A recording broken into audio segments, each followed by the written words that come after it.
I do have a couple of more specific questions since this has been something that's been discussed on and off for 25 years.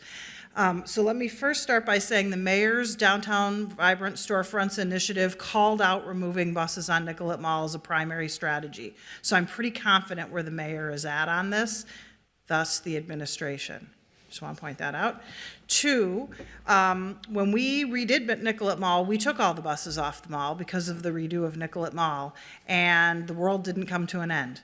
In fact, people found different places and no one had to walk more than 1 block because buses were moved to Marquette and 2nd in one direction, some of them to Hennepin. And at that time, the Metropolitan Council told us that they committed to putting only hybrid buses on the mall. And they also said that the mall would have less buses than the other routes. So I'm wondering, do you know the answer to if there are hybrid buses on the mall as the primary bus system?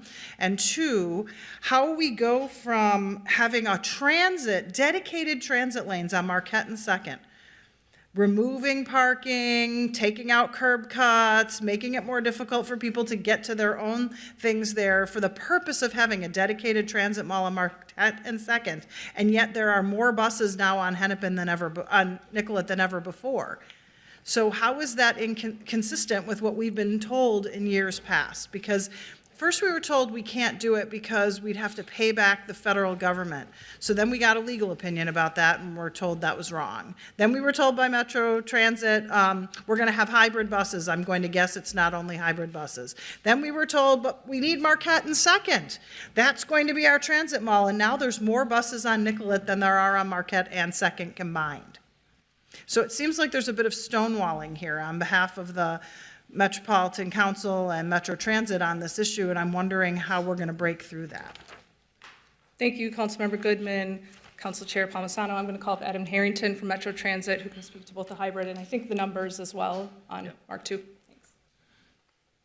Good afternoon, Madam Chair, Councilmember. I appreciate the question, and of course we have had a lot of history on trying to figure out the best place for transit in downtown Minneapolis. And back in 2008, when we arrived at our Access Minneapolis plan for where all those routes would go, part of that scenario was moving buses off of 3rd Avenue, moving them over to Marquette and 2nd, moving express buses off of Nicollet, putting all the express buses on Marquette and 2nd. And at that time, we were pushing through 100 bus trips an hour in the rush hour and really needed that facility to help make that happen.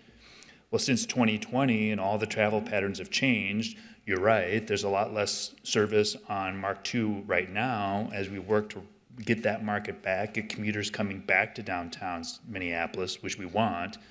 And the number of buses on Nicollet Mall is almost back to where it was in 2019. So there's a lot more trips today when you compare those two, but it's not as much as it was in 2019. As it relates to hybrid electric buses, when we first got our order of 100 hybrid electric buses, we did commit to operate them on Nicollet Mall, and we have been. And so those buses are all there. It's just that that's not covering all the trips that we operate on Nicollet Mall. So we've got other ultra low sulfur diesel buses operating on the mall as well as those hybrid electric buses.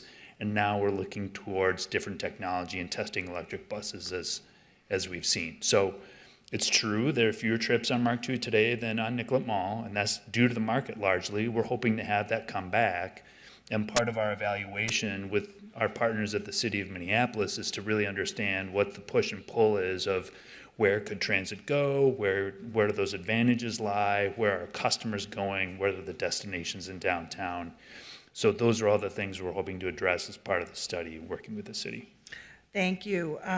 We hope that it will get back to the way it was as well, but there are no cities in the country that have the kind of businesses coming to their workers through businesses coming to their central business district anymore.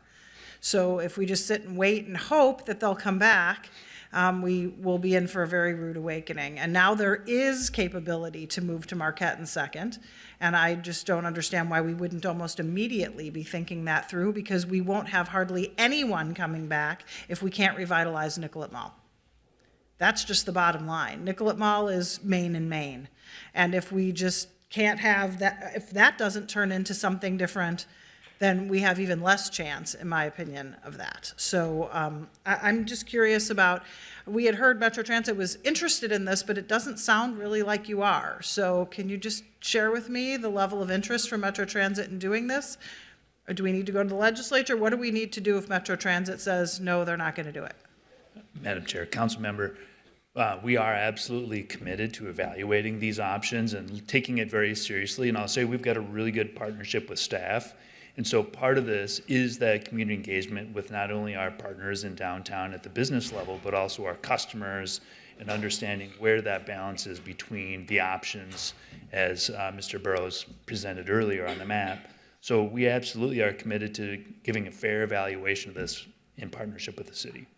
Maybe I should ask, I don't know who in the administration can give me a sense of the hierarchy of this. Thank you, Mr. Harrington, you probably are not the person. Who gets to make the ultimate decision about whether or not buses go on Nicollet Mall or Marquette and Second? Is that the city, or is that Metro Transit through the power of the state? Because we just had our two transportation chairs here, and if I had thought we were going to get this much pushback, I would have asked them to stay for this conversation. Madam Chair, council member, I hope this isn't viewed as pushback on the idea. We're really taking it through a process. I understand the view of it may seem obvious when you look at what's happening on the streets today, but the council does have statutory authority to operate on any street in the city of Minneapolis or in the region except for Minneapolis parkways without approval. So we would have to get a state law change in order to direct the outcome that we would prefer. Madam Chair, council member, I really hope that that is not necessary at all, and I just will vouch for our true partnership in trying to evaluate what the options are, and we're not ready here today to say what we're going to be doing because we're in the middle of that analysis right Yeah, now. that's fair. I get that.